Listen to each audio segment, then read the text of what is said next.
మనతో పాటు భార్గవి ఉన్నారు. ఆమెతో మాట్లాడే ప్రయత్నం చేద్దాం. నమస్తే భార్గవి గారు. నమస్తే. నా మాట మీకు వినిపిస్తోందా? వినిపిస్తుంది. రైట్. జరిగిన సంఘటన చాలా బాధాకరం.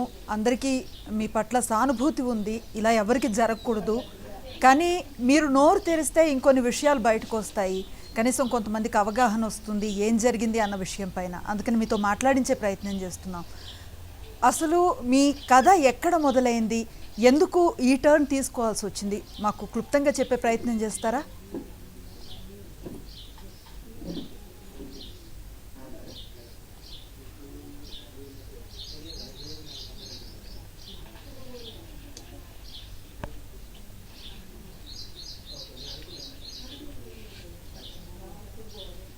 భార్గవి,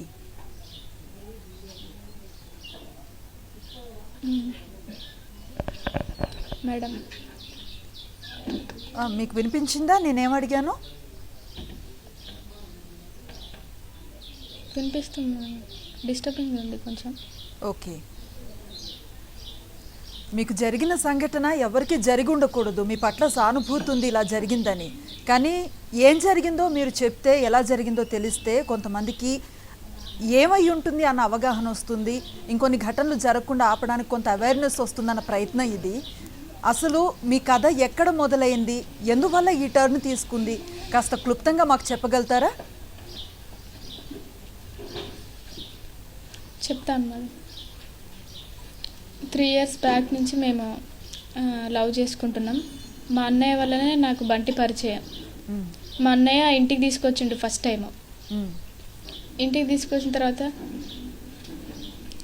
అట్లా నేను కూడా మాట్లాడుతుండేదాన్ని, తను కూడా మాట్లాడుతుండేవాడు. ఫస్ట్ తను మాట్లాడిండు ఇట్లా ఇట్లా సంగతి అని చెప్పి నాకు చెప్పగానే కొద్దిసేపు నేను ఆలోచించి, కొన్ని డేస్ ఆలోచించి నేను కూడా ఓకే అని చెప్పిన. అట్లా మళ్ళీ లవ్ మొదలైంది. అట్లా 3 years వరకు మేము లవ్ చేసుకున్నాం. ఇట్లా మధ్యలో మా అన్నయ్యకి తెలియడం, వేరే వాళ్ళు చెప్పడం వల్ల మా అన్నయ్యకి తెలిసింది. తెలియగానే నువ్వు ఆయనను ఎట్లా లవ్ చేస్తావు, కులం తక్కువ కదా అని చెప్పి అది ఇది తిట్టడం, నన్ను కొట్టడం స్టార్ట్ చేసిండ్రు. ఇంకా అయినా కూడా నేను బంటి కావాలి అని చెప్తే కూడా వాళ్ళు వినలేదు. వినకపోయేసరికి ఇంకా వాళ్ళు నాకు పెళ్ళి చేయాలని చెప్పి ఫిక్స్ అయ్యారు. ఇంకా మేము వినదు, పెళ్ళి చేయాలి అని చెప్పి ఫిక్స్ అయితే నా సౌండ్ నాకే వినపడుతుంది. పర్వాలేదు, చెప్పండి, మాట్లాడండి. అట్లా పెళ్ళి చేయాలని చూసేసరికి ఇంకా నేను బంటికి చెప్పిన, ఇట్లా పెళ్ళి చేయాలని చూస్తున్నారు బంటి, మన గురించి ఒప్పుకోవడం లేదు, కులం తక్కువ అని చెప్పి మాట్లాడుతున్నారు, కులం విషయంలోనే మాట్లాడుతున్నారు అని చెప్తే మేము ఇంకా August 7కి ఇంట్లో నుంచి నేను బయటకు వచ్చేసి మ్యారేజ్ చేసుకున్నా. బంటి నేను మ్యారేజ్ చేసుకున్నాం. మ్యారేజ్ చేసుకున్న తర్వాత ఇంకా మేము మమ్మీ వాళ్ళ మీద ఏం కేసు పెట్టలేదు, ఏం మాట్లాడలేదు. నేను మమ్మీకి ఫోన్ చేసి, మమ్మీ నేను పెళ్లి చేసుకున్నా, నన్ను వెతక్కురి అని చెప్పి ఫోటో పెట్టిన మమ్మీకి. ఇంకా నేను ఫోన్ కట్ చేసి అక్కడి నుంచి మేము వేరే దగ్గరికి వెళ్ళినాం. ఒక 1 week ధరకి ఇక్కడ రాలేదు. ఇంకా మమ్మీ వాళ్ళు బంటి ఫ్రెండ్స్ని, ఇంకా పిల్లలు మరి వాళ్ళని ఇబ్బంది పెట్టడం, స్టేషన్కి తీసుకెళ్ళి కొట్టియడం వంటివి చేసేసరికి ఇంకా బంటికి తెలిసేసరికి మన వల్ల వాళ్ళకి ఎందుకు, మనం పెళ్ళి చేసుకున్నాం కదా, వాళ్ళకి ఇబ్బంది ఉన్నది, మనం పోయి చెప్దాము, ఇంకా పెళ్ళి చేసుకున్నామని చెప్పి సరెండర్ అయిదాము అని చెప్పి స్టేషన్కి వచ్చేసినాం మేము సూర్యాపేటలకు. వచ్చిన తర్వాత ఇంకా మాతో పర్సనల్గా మాట్లాడిర్రు, అన్ని కనుక్కున్న తర్వాత మా పేరెంట్స్కి ఫోన్ చేసి ఇట్లా వచ్చిర్రు అని చెప్పి పిలిపించిన తర్వాతే ఇంకా వాళ్ళు మాట్లాడడం, నన్ను ఇంటికి తీసుకెళ్తా అని చెప్పడం, కొంచెం మాకు టైం ఇవ్వండి, ఒక 1 year అయినా 2 months అయినా 1 month అయినా ఒక 6 months అయినా టైం ఇవ్వండి అని అన్నారు. నేను వెళ్ళనని చెప్పేసరికి వాళ్ళు ఇంకా పోలీస్ వాళ్ళని అడగడం, ఒక 2 days అన్న టైం ఇవ్వండి అని చెప్పి. అయితే ఇంకా అట్లా టైం అడుగుతుంటే పోలీస్ వాళ్ళు ఉంటే ఇంకా 2 daysగా అమ్మ, ఏదైనా అయితే బాధ్యత నాది అని చెప్పి లెటర్ రాయించుకొని నన్ను తోలొచ్చిర్రు. లెటర్ రాయించుకొని నేను మా పిన్ని వాళ్ళ ఇంటి కాడ ఉంటా అని చెప్పిన. మా పిన్ని వాళ్ళ ఇంటి దగ్గరనే ఉన్నా. అక్కడ మా పేరెంట్స్ అందరూ నాతో మాట్లాడి నన్ను మార్చాలని చూసిర్రు. అయినా అంటే మీకు మొదటి నుంచి భయమా? అంటే మీ పేరెంట్స్ మీ పట్ల కొంచెం బలవంతంగా ప్రవర్తిస్తారు, తన నుంచి మిమ్మల్ని దూరం చేస్తారని మొదటి నుంచి మీకు ఆందోళన ఉందా? అవును, మా అన్నయ్యలు మమ్మల్ని దూరం చేస్తారనే చెప్పి నేను నా ఇంటికి కూడా వెళ్ళలేదు పిల్లల మరికి. సూర్యాపేటకి వెళ్ళి ఒక 2 డేస్ నేను అక్కడనే ఉన్నా. ఉమ్. తర్వాత ఏం జరిగింది? అట్లా 2 డేస్ ఉండిన తర్వాత నెక్స్ట్ ఇంకా 2 డేస్ అయిపోయిన తర్వాత నన్ను స్టేషన్కి తీసుకొచ్చారు.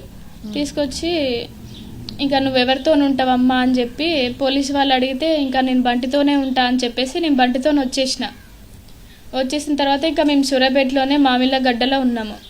మా ఇంట్లోనే ఉన్నాము. ఇంకా 6 మంత్స్ దాకా మంచిగానే ఉన్నాము, అంతా అయింది. ఇంకా బయట వాళ్ళకి మా అన్నయ్య బంటిని చంపుతా, అది చేస్తా ఇది చేస్తా అని చెప్పడం బంటికి తెలిసినాయి. తెలియంగానే ఇట్లా మాట్లాడుకున్నాము.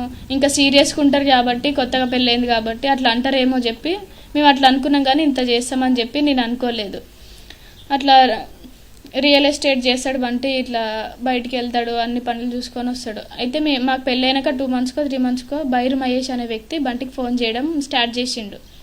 స్టార్ట్ చేసి ఇంకా ఫోన్ చేస్తూనే ఉండు, రోజుకు 2 సార్లు, ఒకసారి అయినా ఫోన్ చేసి 1 మంత్ దాకా అట్లనే చేస్తే బంటి మాట్లాడలేదు అతనితోని.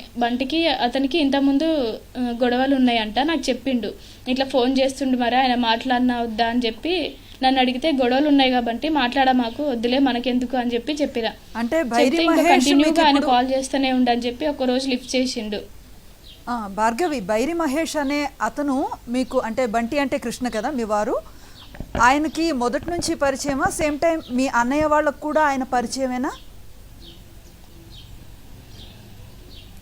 మా అన్నయ్య వాళ్ళకి పరిచయమో లేదో నాకు తెలియదు, కానీ బంటికి ఇంతకుముందు పరిచయం అంట. కానీ గొడవలు అయినాయి మధ్యలో, 10 years బ్యాక్ గొడవలు అయినాయి అంట, మాట్లాడడం లేదు అప్పటి నుంచి. అట్లా ఆయన 1 month నుంచి ఇట్లా ఫోన్ చేయడం చేస్తే లిఫ్ట్ చేసి ఒకసారి ఏమైందని చెప్పి మాట్లాడితే ఇట్లా నార్మల్గా ల్యాండ్ గురించి, ఇట్లా పైసలు ఇప్పియాలి దాని గురించి అని చెప్పి మాట్లాడిర్రు. అట్లా నార్మల్గా మాట్లాడి మంచిగా మాట్లాడిండు. 1 month దాకా నమ్మించిండు. ల్యాండ్ ఉందన్నయ్య అని ఒకరోజు తీసుకెళ్ళిండు. రోజు ఫోన్ చేస్తాడు. రోజు ఫోన్ చేసి ఇక్కడికి వెళ్దాందా అక్కడికి వెళ్దాందా అంటాడు. ల్యాండ్ దగ్గరికి వెళ్ళి ఇట్లా కొలతలు తీయించుకోవడం, ఇట్లా పేపర్లు అవి ఇవి చేయడం జరిగింది. ఇంకా నేనేమనుకున్నా అంటే ఇంకా మాట్లాడుతుండేమో అని చెప్పి నేను అనుకున్నా, కానీ ఇంత చేస్తారని అనుకోలేదు. ఇంకా 26th రోజు ఈవినింగ్ ఫోన్ చేసిండు. ఈవినింగ్ 5 o'clockకి ఫోన్ చేసి బయటికి రా అని చెప్పిండు. బయటికి రా అని చెప్తే అంతకుముందు ఆఫ్టర్నూన్ ఒకసారి కూడా కాల్ చేసిండు. కాల్ చేసి బయటికి రా అన్న అంటే నేను రావాలా, నువ్వే రా అని చెప్పి అన్నాడు. లేదు నువ్వు వీడికి రా, నేను ఇది దాగుతా, నువ్వు అది దాగు అని చెప్పి చెప్పిండు. సరే అని చెప్పి అన్నాడు. ఇంకా నేను అన్నం తిన్నాక కాసేపు ఉన్నాడు, నాతో మాట్లాడినాక కాసేపటికి ఈవినింగ్ ఇంకా మళ్ళీ ఆయన ఫోన్ చేసిండు. నేను నా పేరెంట్స్తో ఫోన్ మాట్లాడుతున్నప్పటికి నాకు ఫోన్ లేదు, బంటి ఫోన్తోనే నేను ఫోన్ మాట్లాడతా. అయితే ఇంకా బంటికి మళ్ళీ ఫోన్ చేసిండు, బైర్ మహేష్ ఫోన్ చేసి రమ్మని చెప్పిండు. నా ఫోను, నీ మాట్లాడుతున్న ఫోన్ బంటి తీసుకొని నాది హోల్లో పెట్టి ఆయన మాట్లాడి హోల్లో నుంచి తీసి నాకు ఇచ్చిండు. ఇంకా నాకు పోయేటప్పుడు కూడా చెప్పలేదు, బయటికి వెళ్తున్నా అని కూడా చెప్పలేదు. ఎప్పుడైనా నాకు పోయే ముందు చెప్తాడు, బయటికి వెళ్తున్నా, నేను ఈడికి వెళ్తున్నా, వచ్చేస్తా అని చెప్పి చెప్తాడు. ఇంకా నేనేమనుకున్నా అంటే బయట ఫ్రెండ్స్ ఉన్నారు, ఇక 2-3 ఉన్నారు, బయట నిలబడతాడేమో అని చెప్పి నేను అనుకున్నా. కానీ బయటికి వెళ్తారని చెప్పి నేను అనుకోలేదు. అట్లా వెళ్ళిన తర్వాత ఇంకా 8 అవుతుంది, 9 అవుతుంది, వస్తాడులే, ఎప్పుడైనా వెళ్తాడు కదా, నైట్ టైము 1 o'clock వరకు 2 o'clock వరకు ఉంటాడు కదా, అట్లా 12కి అట్లయినా వస్తాడని చెప్పి నేను అనుకున్నా. అయితే ఇంకా నెక్స్ట్ నాకు మళ్ళీ 9 o'clockకి అట్లా బైరు మహేష్ కాల్ చేసిండు. కాల్ చేస్తే ఇంకా నేను నా ఫ్రెండ్తో మాట్లాడుతుంటే నేను లిఫ్ట్ చేయలేదు. యాక్చువల్లీ నేను ఎవరు ఫోన్స్ లిఫ్ట్ చేయను బంటి, అంటే మాట్లాడను. అయితే ఇంకా నేను ఫోన్ లిఫ్ట్ చేయలేదు. ఒక 2-3 times చేసిండు. ఇంకా నెక్స్ట్ ఇంకా బంటి రావట్లేడు అని చెప్పి నేను 11 o'clockకి అట్లా బైరు మహేష్కి ఫోన్ చేస్తే లిఫ్ట్ చేయలే ఆయన. అట్లనే ఇంకా 2 అయ్యేసరికి ఖచ్చితంగా వస్తాడులే ఇంటికి అని చెప్పి నేను అనుకున్నా. ఇంకా 1 అవుతుంది, 2 అవుతుంది, ఇంటికి వస్తలేడు. 3 అవుతుంది. ఇంకా 3 అయ్యేసరికి నాకు భయం వేసి నేను వదినకు ఫోన్ చేసిన. మా వదినకి ఫోన్ చేసి, వదిన ఇంకా బంటి ఇంటికి రాలేదు, మరి ఎక్కడికి వెళ్ళిండో ఏమో, ఫోన్ కూడా ఇంట్లోనో పెట్టిండు, ఇంకా బైరు మహేష్ అని ఒక ఆయన ఫోన్ చేసిండు, ఆయన నెంబర్ ఇస్తా, నువ్వు మాట్లాడు అని చెప్పి నేను మా వదినకు నెంబర్ ఇస్తే ఇంకా ఆయనకు ఫోన్ చేసింది. మా వదిన ఫోన్ చేస్తే స్విచ్ ఆఫ్ అని వచ్చింది బైరు మహేష్ది. ఇంకా మా వదిన చేసిన తర్వాత కొద్దిసేపటికి నేను కూడా చేస్తే స్విచ్ ఆఫ్ అనే వచ్చింది. ఇంకా మార్నింగ్ వరకు నేను అట్లనే ఫోన్ చేస్తూనే ఉన్నా, స్విచ్ ఆఫ్ అనే వస్తుంది. ఇంకా మార్నింగ్ అయ్యేసరికి 6 o'clock అవుతుంది, 6:30 అవుతుంది, ఇంకా ఏం చెప్తలేరు, ఏం లేదు. ఇంకా 7 అయ్యేసరికి ఒక పోలీస్ కాల్ చేసి, ఇట్లా బంటి ఉన్నాడా అమ్మ, బంటి ఎప్పుడు బయటికి వెళ్ళిండు, బంటి హెయిర్ ఎట్లుంది, కటింగ్ ఎప్పుడు చేయించుకుండు, ఏ షర్ట్ వేసుకుండు అని చెప్పి అడగడం జరిగింది. నేను చెప్పిన. చెప్తే ఇంకా ఏమైంది సార్ అంటే వాళ్ళు నాకు రిటర్న్ ఆన్సర్ చెప్పలేదు. మళ్ళీ అడిగిన నేను, చెప్పలేదు వాళ్ళు. ఇంకా మళ్ళీ ఫోన్ చేస్తామమ్మా అని చెప్పి కాల్ కట్ చేసారు. ఇంకా నేను నాకు భయం వేసి విజయ్ అన్న అని చెప్పి బంటికి కొంచెం దగ్గర ఆయనకు ఫోన్ చేసిన. అన్న ఏం చెప్తలేరు అని అంటే అన్న ఉండి ఇక్కడ పిల్లలు మరి కట్ట దగ్గరికి రా అని చెప్పేసరికి నాకు ఇంకా ఆగలేక నేను ఫుల్ లేట్ చేస్తున్నా ఏమైందో అని చెప్పి నార్మల్గా గొడవలలోకి వెళ్ళిండేమో అనుకున్నా కానీ ఇట్లా అయింది అనుకోలేదు. అయ్యేసరికి ఇంకెవరు నాకు ఏం చెప్తలేరు అని చెప్పి పిల్లలు మరి బంటి ఫ్రెండ్కి ఫోన్ చేసి ఏమైంది అని చెప్పి కనుక్కోమంటే బంటి చనిపోయిండు అని చెప్పి చెప్పిండ్రు.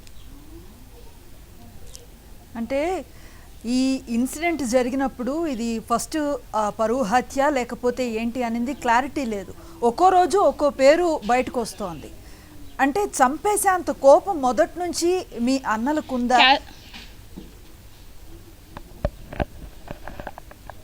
మొదటి నుంచి ఏం లేదు, కానీ మేము పెళ్లి చేసుకున్నప్పుడు మేము లవ్ చేసుకున్నప్పటి నుంచి ఉంది, క్యాస్ట్ ఫీలింగ్ ఉంది. ఫస్ట్ వాళ్ళకి మా నాయనమ్మకి చాలా ఉండేది క్యాస్ట్ ఫీలింగ్. మా నాయనమ్మే మా అన్నల్ని రెచ్చగొట్టింది కావచ్చు. ఆడెంత అని చెప్పి వాళ్ళెంత మనకింది ఎంత అని చెప్పి వాళ్ళకి పైసలు ఉన్నాయని. మర్డర్ చేశానని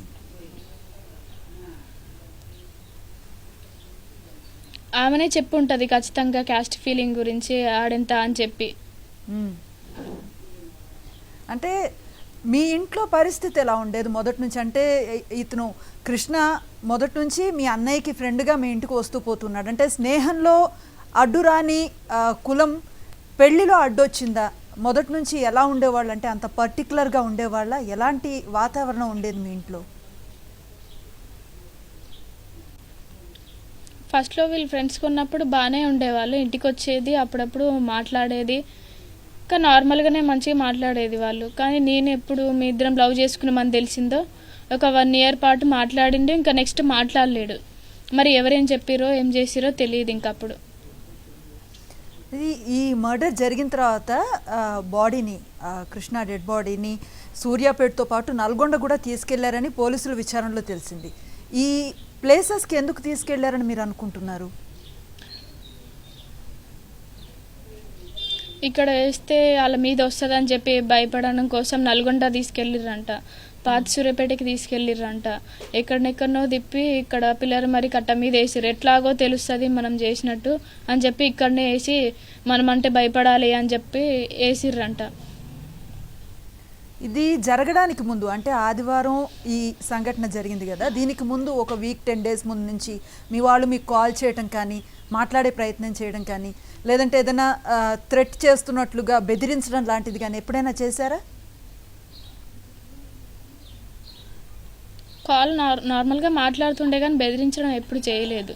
కాల్ రోజుకి ఒకసారి, లేకుంటే 2 daysకి ఒకసారి, 1 weekకి అట్లా కూడా మాట్లాడుతుంటాం. అంటే మీ డైలీ రొటీన్ని మమ్మీ ఒకటే మాట్లాడేది ఉండేదా, లేదంటే మామూలుగా చిట్ చాట్లా ఉండేదా?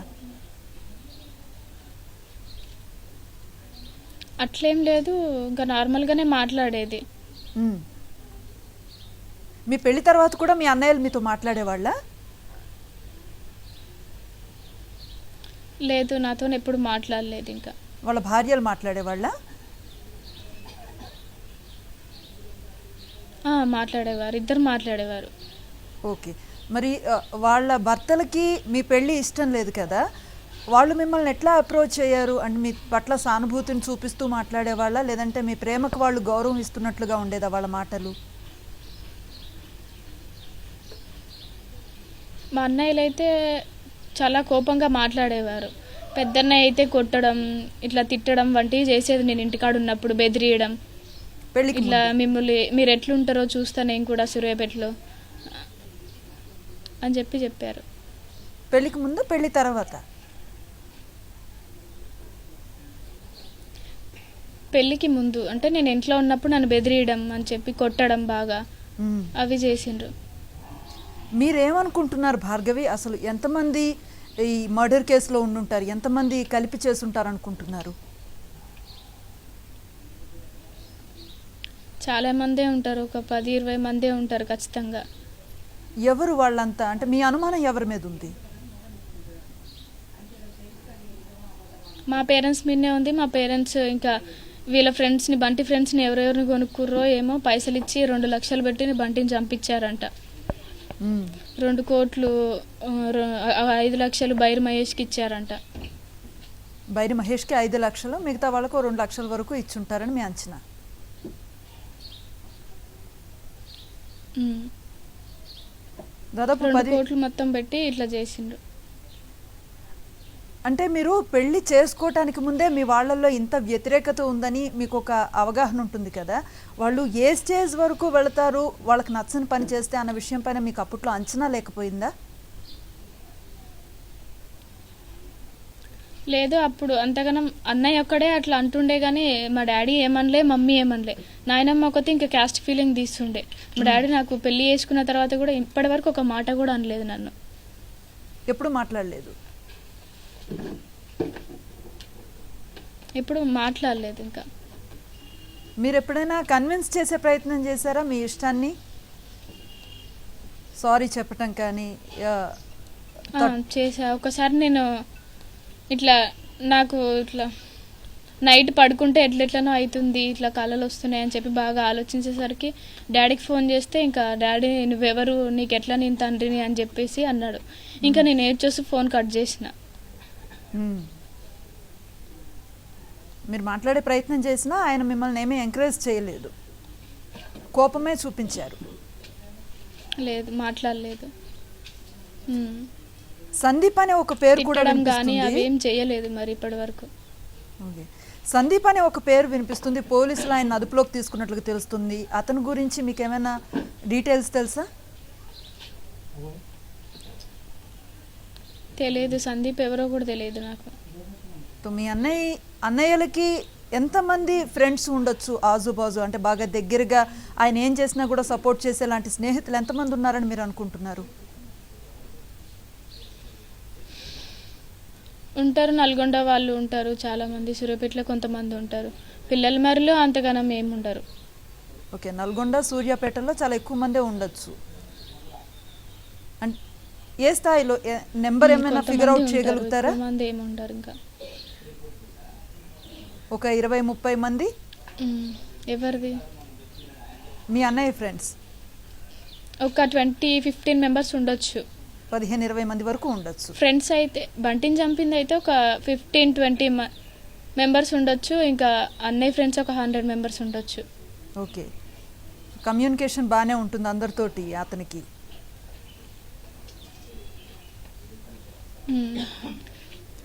అయితే పోలీసులతో మాట్లాడిన తర్వాత పోలీసులు చెప్తున్న దాన్ని బట్టి దాదాపు 11 మంది వరకు ఈ హత్యలో ఇన్వాల్వ్ అయ్యారన్న విషయం అయితే తెలుస్తోంది. దాంట్లో ప్రధానంగా మహేష్ పేరు వినిపిస్తుంది, సేమ్ టైం మీ బ్రదర్స్ పేర్లు వినిపిస్తున్నాయి, అలాగే సందీప్ అనే పేరు కూడా వినిపిస్తోంది. వీళ్ళల్లో ఎవరైనా మీకు పరిచయం ఉన్నారా? అంటే వీళ్ళతో ఎట్లాంటి ర్యాపో ఉండేది కృష్ణకి అంటే ఏం చెప్తారు? నేను ఇంకెవరితో మాట్లాడలేదు. నేను పెళ్లి చేసుకున్న తర్వాత కూడా మా అన్నయ్యలు ఎవరు నాతో మాట్లాడలేదు.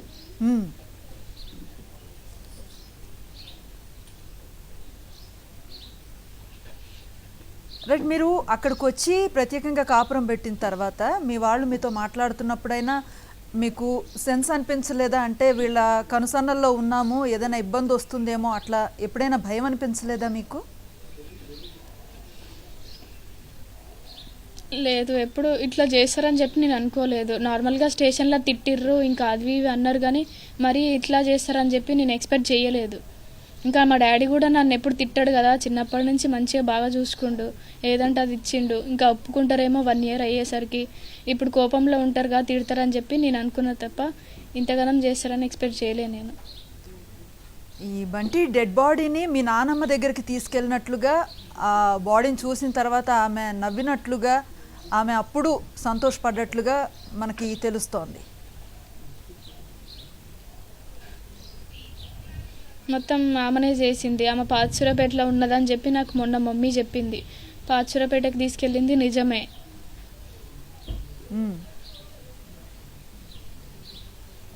మీ నాయనమ్మ నుంచి ఎట్లాంటి థ్రెట్ ఉండేది? ఈ పెళ్లి ప్రపోజల్ వచ్చిన దగ్గర నుంచి మీరు పెళ్లి చేసుకొని పక్కకు వెళ్ళిపోయిన వరకు మీ నానమ్మ నుంచి ఎట్లాంటి బెదిరింపు ఉండేది?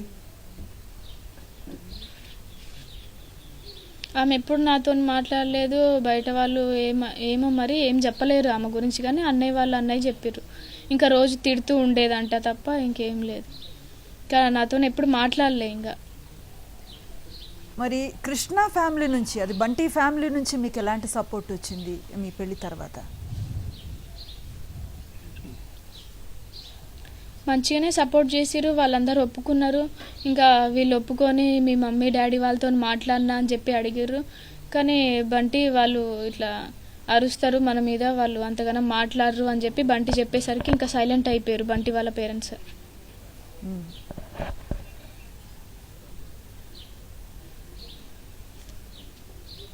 తో మీ అమ్మ నాన్నల నుంచి ఏదైనా ఇబ్బంది వస్తుంది అన్న గెస్ వాళ్ళ పేరెంట్స్కి కూడా లేదు?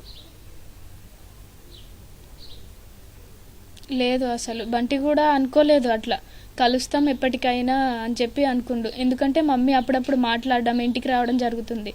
ఇంకా మమ్మీ చెప్తుందేమోలే, ఇంకా మాట్లాడతామేమో, ఒక 1 year తర్వాత అయినా కలుస్తామేమో మేమందరం అని చెప్పి అట్లా అనుకుండు తప్ప ఇట్లా అవుతుంది అని చెప్పి అనుకోలేదు. మీరంటే చిన్నవాళ్ళు, ప్రేమ వ్యవహారంలో ఉన్నవాళ్ళు, పెద్దవాళ్ళు కదా, వాళ్ళకు ఒక అంచనా ఉండుంటుంది కదా ఎలా ఉంటుంది పరిస్థితి అని. పోనీ మీరు పెళ్లి తర్వాత మీ అత్తమామలతో కలిసి ఉండలేకపోయారా? ఎందుకు దూరంగా ఉండాల్సి వచ్చింది? మా మామ రెంట్కుంటాడు, అత్తయ్య చనిపోయింది 15 years బ్యాకే.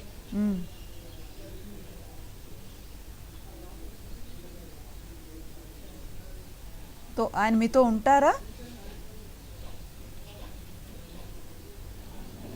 లేదు, మాకు ఒకటే రూమ్ ఉంది.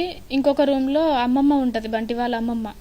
మేము ఒక రూమ్లో ఉంటాము. బంటి వాళ్ళ డాడీ ఇంకా రెంట్కి ఉంటారు వేరే దగ్గర. ఓకే, అమ్మమ్మ మాత్రమే ఉంది మీకు తోడు.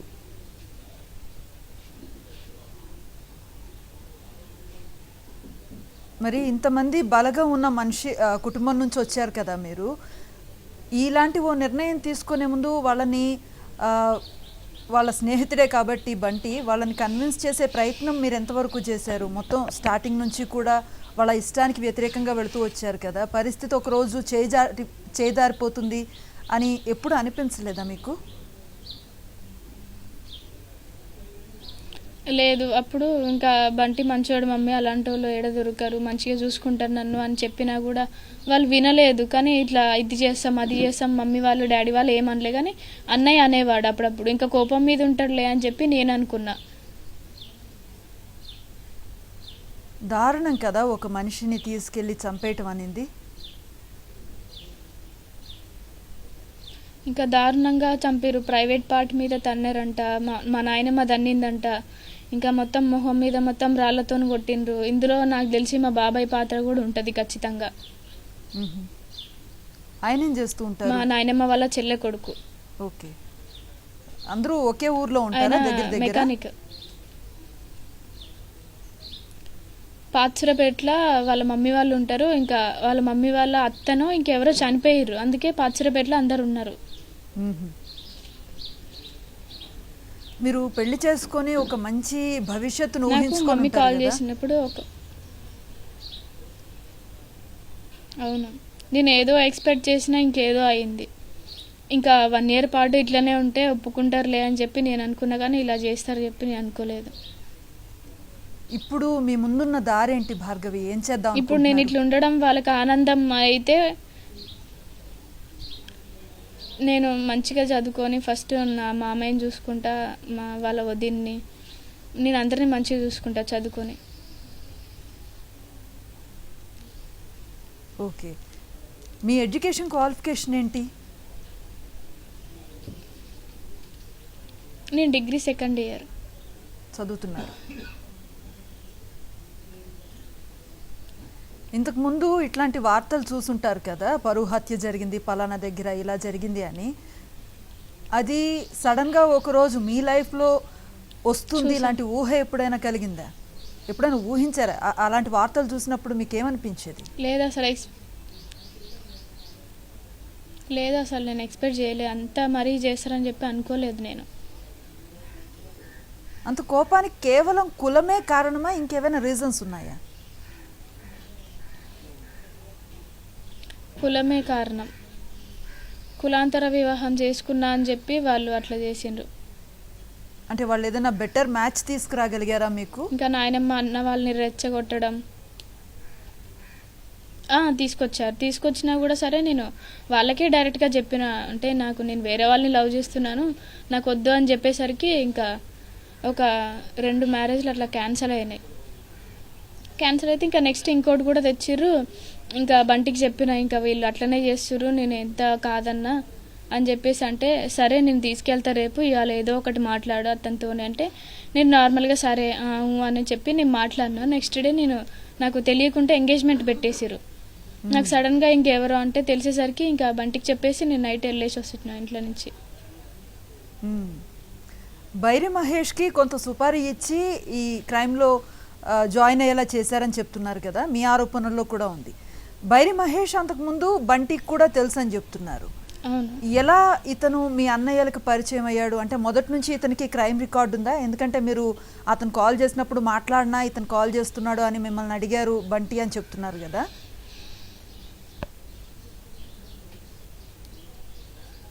అవును, నేను ఎప్పుడు ఆయనను చూడలేదు, కానీ ఇంకా మా అన్నయ్యకి ఆయన ఫ్రెండ్ అని కూడా నాకు తెలియదు. వీళ్ళ మధ్యలో బైరి మహేష్ మధ్యలో గొడవ ఉన్నాయని కూడా తెలియదు నాకు ఈడికి వచ్చినాకనే ఆయన తెలుసు. వీళ్ళ మధ్యలో గొడవలేంటి? బంటికి ఇంకా బైరి మహేష్కి గొడవలు అంట. అంటే బంటి చెప్పింది నాకు పడదు అని చెప్పిండు, ఇంతకుముందు గొడవలు ఉన్నాయని. నాకు ఏ ఇష్యూ అని కూడా నాకు చెప్పలేదు. మామూలుగా పలానా విషయం మీద నచ్చట్లేదు, లేదంటే మాట పట్టింపు ఉంది అనేసి చెప్తారు కదా, అంటే ల్యాండ్ ఇష్యూసా లేకపోతే టెక్నికల్గా ఇంకేమన్నా ఉన్నాయా? కొంత అవగాహన ఉంటుంది కదా. ఇంకా నాకేం చెప్పలేదు, నేను అడగలేదు ఇక తన గురించి. నువ్వైతే మాట్లాడమాకు, ఎందుకు ఆయనతో మాట్లాడమని చెప్పి నేను చెప్పిన.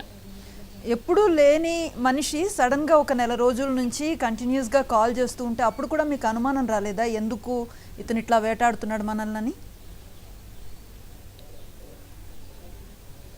లేదు, బంటికి ఇంకా బయటికి తీసుకెళ్ళడం, ల్యాండ్ చూపించడం, ఇదే మన ల్యాండ్, ఇది కొంటున్నాం మనం, నీకు సగం మనీ ఇస్తా, నాకు సగం మనీ ఇస్తా, ఇంకా కొలతలు చేయడం వల్ల నమ్మిండు. ఇంకా పేపర్లు ఇవ్వడం అవి ఇవి చేసేసరికి బంటి నమ్మిండు. ఎందుకు బంటికి అతను సగం ల్యాండ్ ఇస్తానన్నాడు? అంటే ఇంతకు ముందు ఏదైనా ల్యాండ్ వ్యవహారం ఉండిందా వీళ్ళిద్దరికి?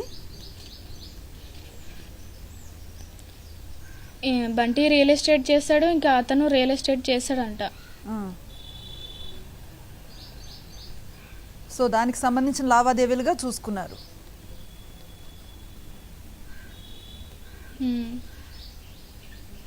ఇప్పుడు ఇంత ఇది జరిగింది కదా, మీకు ఏం పర్వాలేదు ముందుకు వెళదు కానీ అని సపోర్ట్ చేస్తున్న వాళ్ళు ఎవరు? ఇంకా మీకు ఏదైనా భయాలు ఉన్నాయా? ఇంత జరిగింది, అతని ప్రాణం తీసేశారు, మీ ప్రాణాలకు ఎంతవరకు భద్రత ఉంది? లేదు, మా ప్రాణాలు కూడా తీసేస్తారని చెప్పి అనుకుంటున్నా. నాతో ఉన్నాడని చెప్పి బంటినే చంపేసారు. ఇంకా నేను నా తర్వాత వదిన వాళ్ళతో ఉంటే వాళ్ళని నన్ను కూడా అట్లనే చేస్తారా? నాకు రక్షణ కల్పించాలి. మీరు అడుగుతున్నారా అధికారుల్ని? నేను అడుగుతున్నా వాళ్ళకి, నా బంటికి అట్లా అయిన వాళ్ళకి ఖచ్చితంగా వాళ్ళకు కూడా అట్లనే కావాలి, లేకుంటే ఉరిశిక్ష తీయాలి ఖచ్చితంగా వాళ్ళని. ఒక మనిషిని చంపడం అట్లా చేస్తారా? కొంచెం గిద్దదానికి కూడా, అంటే ఒక కూతురు ప్రేమ కూడా అర్థం కాదా వాళ్ళకి? అంటే చంపేసిన తర్వాత నా కూతురు ఎట్లుంటుంది? అంటే ఇక గాజులన్నీ పగలగొట్టడం అవన్నీ చేస్తారా? మరి రమ్మనండి, వాళ్ళకి ఆనందం అంటే రమ్మనండి, మరి చేస్తారు.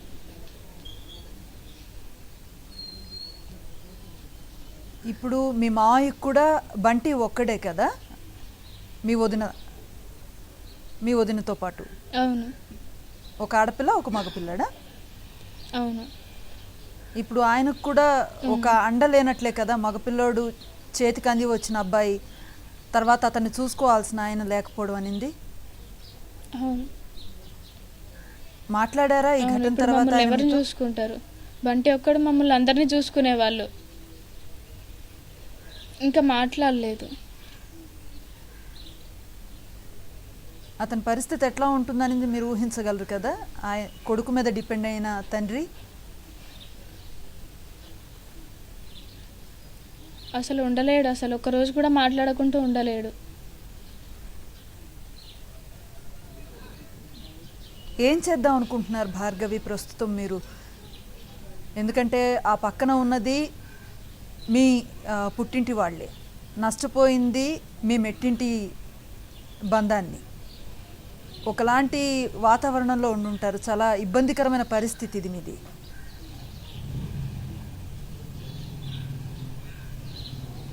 ఖచ్చితంగా నా బంటికి ఎట్లా జరిగిందో వాళ్ళకు కూడా జరగాలి. అది అట్లా మీ చేయడం అన్నయ్య అయినా న్యాయం కాదు కదా. చంపేస్తే అదేమన్నా ఇదా అయిపోతుందా? నేను వాళ్ళ ఇంటికి వెళ్తానా? వెళ్ళను కదా, నేను ఇక్కడనే ఉంటా. వాళ్ళ ఇంటికి వస్తారేమో అని చెప్పి అట్లా చేసిందేమో. కానీ అందరూ నేను వెళ్ళను వాళ్ళ దగ్గరికి, వాళ్ళ మొహం చూడను. వాళ్ళకి ఖచ్చితంగా ఉరిశిక్ష పడాలి. అందరికీ ఎంతమంది ఉన్నారో వాళ్ళందరికీ పడాలి. చాలా ఎక్స్పెక్ట్ చేసి ఒక కొత్త లైఫ్ని స్టార్ట్ చేసి ఉంటారు మీరు, కానీ మీ వాళ్ళ నుంచే మీకు ఇట్లాంటి పరిస్థితి వచ్చింది. ఇది నిజంగా ఆలోచనకు కూడా అందని పరిస్థితి. నేను నమ్మలేకపోయినా అసలు అట్లా చేస్తారని చెప్పి నేను అనుకోలేదు. ఈ ఘటన జరిగిన తర్వాత మీ వదిన వాళ్ళు ఏమైనా మిమ్మల్ని అప్రోచ్ అయ్యే ప్రయత్నం చేశారా ఇట్లా జరిగిందని? నా వదిన వాళ్ళు నన్ను ఏమనలేదు, మంచిగా చూసుకుంటారు నన్ను. ఇప్పటి వరకు కూడా నన్ను మంచిగానే చూసుకుంటారు, మంచిగానే మాట్లాడుతున్నారు. ఇది జరిగిన తర్వాత కూడా మాట్లాడారా? నాతో మాట్లాడతారు. అంటే మా ఇంటి వాళ్ళు మాట్లాడరు, బంటి వాళ్ళ అక్క మాట్లాడుద్ది. ఓకే. మీ అన్నయ్యల భార్యలు ఏమైనా? మా చిన్నన్నయ్య వైఫ్ ఇట్లా బంటి చనిపోయిన దగ్గరికి వచ్చింది.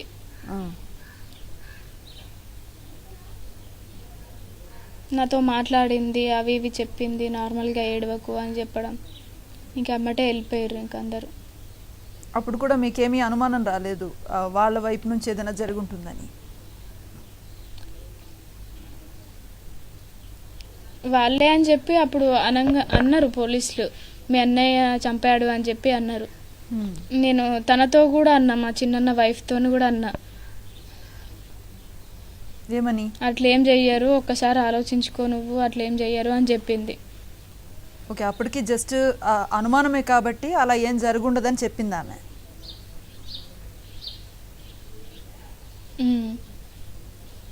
తర్వాత వాళ్ళే అని తెలిసిపోయింది కదా, ఆ తర్వాత ఏమైనా కాల్ చేశారా ఆవిడ మీకు? అవును. అప్పుడేం మాట్లాడుకున్నారు? లేదు, ఇంకా చెయ్యలేదు. మరి కన్న కూతురు మీకు అప్పుడు ఇట్లాంటి ఒక నార్మల్గా condition ఇంకా వచ్చి- ఏడవకు, ఏం కాదు, మేము ఉన్నాంగా అని చెప్పింది. రైట్. మీరు కన్న కూతురుగా మీకు ఇట్లాంటి కండిషన్ వచ్చింది కదా, మీ మదర్ కానీ మీ నాన్నగారు కానీ మిమ్మల్ని కాల్ చేసి కాంటాక్ట్ చేసే ప్రయత్నం ఏమైనా చేశారా?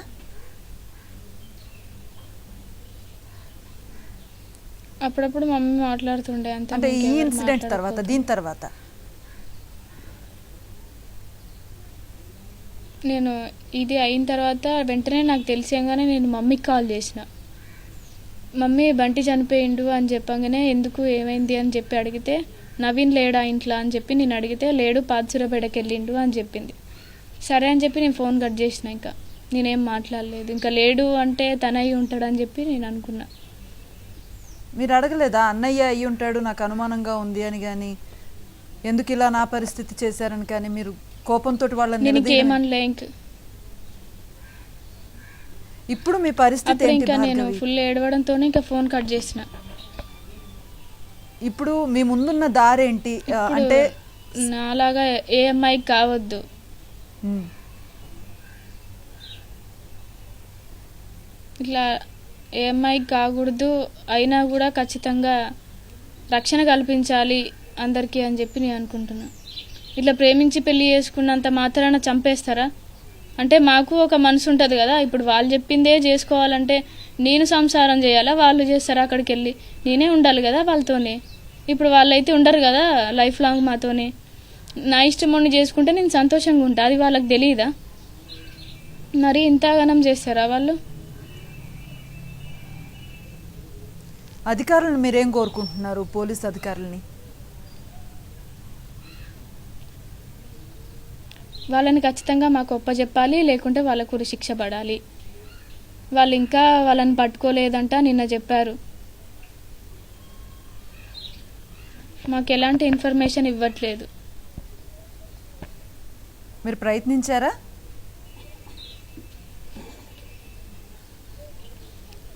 మేము చెప్పాము, ఇట్లా మాకు ఎలాంటి ఇన్ఫర్మేషన్ ఇవ్వట్లేదు ఎవరు అని చెప్పి. ఇవాళ ఒక పోలీస్ వచ్చారు కానీ ఏం మాట్లాడలేదు. మరి మీరు మీ పేరెంట్స్కి అలాగే ఇష్టపడి నిర్ణయం తీసుకున్న చాలామంది పిల్లల తల్లిదండ్రులకి ఏం విజ్ఞప్తి చేస్తారు ఈ సందర్భంగా? ఏ పిల్లలనైనా మీరు అట్లా చేయకూడదు. ఒక కూతురు మనసుని అర్థం చేసుకోరు ఆడపిల్ల ఉన్న అందరికీ. ఎందుకంటే ఇప్పుడు మీరు లైఫ్ లాంగ్ ఉండరు కదా పేరెంట్స్. మీరు ఒప్పుకొని మంచిగా చేస్తే మంచిగా ఉంటారు అందరూ. అదే మీరు ఒప్పుకోకుండా ఉన్నారు అనుకో, వాళ్ళు వేరైతారు, మీరు వేరైతారు. ఒకవేళ మీరు ఒప్పుకోకపోయినా వాళ్ళు సంతోషంగా ఉంటారేమో, వదిలేయండి. అప్పుడు ఆయన కావాలి అన్నప్పుడు వెళ్ళిందిగా, అప్పుడు వదిలేయండి. మీతో ఉండనప్పుడు ఎందుకు ఇంకా ఆమెను ఇబ్బంది పెట్టొద్దు ఏ ఆడపిల్లనైనా. రైట్. దీని మీద న్యాయ పోరాటానికి వెళతారా మీరు? ఇప్పుడు మీకు నచ్చింది మీరు చేసుకుర్రు, చంపేసిర్రు. ఖచ్చితంగా నేను చేస్తా. ఇట్లా వాళ్ళని కనుక మాకు ఉరిశిక్ష తీయకపోతే నేను ఖచ్చితంగా న్యాయ పోరాటం చేస్తా.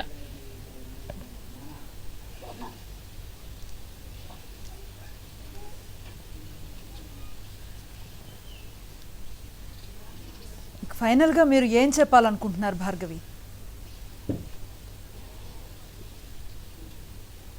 ఇలా ఎవరికి జరగొద్దు అని చెప్పి నేను కోరుకుంటున్నా. మాకు రక్షణ కల్పించాలి. ఇంకా మమ్మల్ని ఏమన్నా చేస్తారేమో.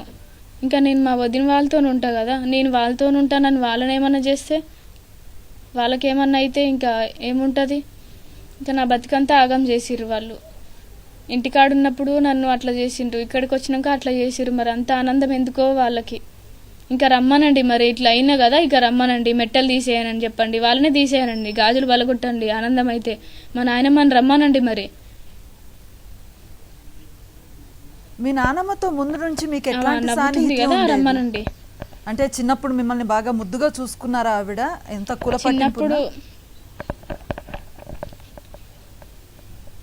మంచిగా చూసుకునేవారు, కానీ ఇంకా ఆమెకు కొంచెం కోపం ఎక్కువ, ఏదంటే అది చేయడం ఆమె అట్లా ఉండేది. ఆమె అనుకున్నదే కావాలి. అంటే ఇంట్లో ఆమె పెత్తనమే నడిచేదా? అంతా ఆమెదే నడిచేది. కాబట్టి పెళ్లి విషయంలో కూడా ఆమె నిర్ణయం చెల్లుబాటు అవ్వాలనుకున్నారు ఆమె.